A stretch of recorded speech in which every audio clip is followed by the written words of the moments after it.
महाराष्ट्र शासनाच्या आपत्ती व्यवस्थापन प्राधिकरण कोकण आपत्ती सौम्यीकरण प्रकल्पाअंतर्गत दापोली तालुक्यातील बुरोंडी येथील चक्रीवादळ निवारा केंद्र उभारण्याच्या कामाचा भूमिपूजन सोहळा नामदार योगेशदा कदम यांच्या उपस्थितीत पार पडला।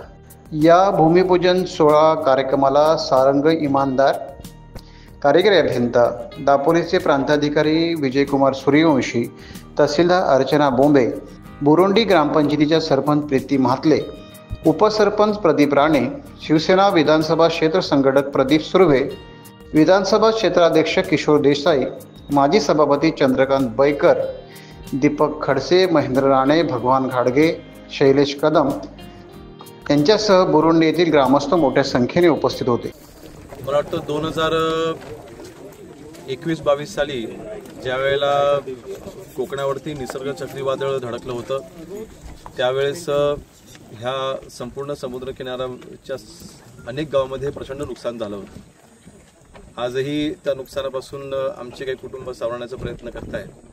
अशा वेळेस त्यावेळेसची आपत्ती व्यवस्थापनाच्या निमित्ताने जिल्हाधिकाऱ्यांकडून वेळेमध्ये आदेश दिले गेले होते आणि त्यावेळेला जनतेला आम्ही स्थलांतरित केलं होतं।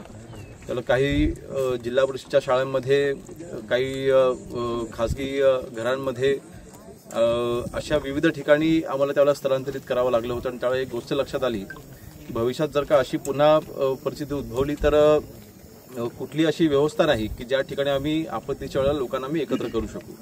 आणि म्हणून आम्ही त्याचा पाठपुरावा चालू केला आणि आज आपत्ती व्यवस्थापनमधून MSRDCच्या मार्फत आपण जवळपास 19 कोटीचा निधी आपण खर्च करून एक बुरोंडीला आणि एक आपण अडखळला, जे आपल्या समुद्र किनाऱ्यांवरती आपण हे शेल्टर हाऊसेस आपण उभे करतोय। एकंदरीत आपत्तीच्या वेळेला जेव्हा अशी वादळं येतील त्यावेळेस जनतेला एमर्जन्सी म्हणून स्थलांतरित करण्यासाठीची ही सुविधा उपलब्ध असणार आहे। ग्राउंड+3 त्याच्यामध्ये याची ही इमारत असणार आहे, त्याच्यामध्ये हॉल असणार आहे, काही तिथे इमर्जन्सी रूम्स असणार आहेत, जनरेटर रूम असणार आहे। तर अशा विविध सुविधांनी सज्ज असं हे शेल्टर हाऊस असणार आहे।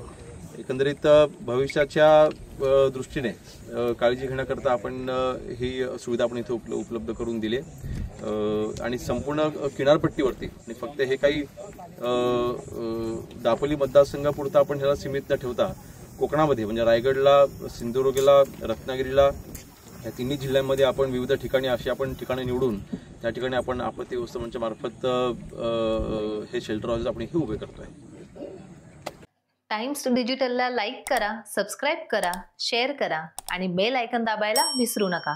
पाहत रहा टाइम्स डिजिटल।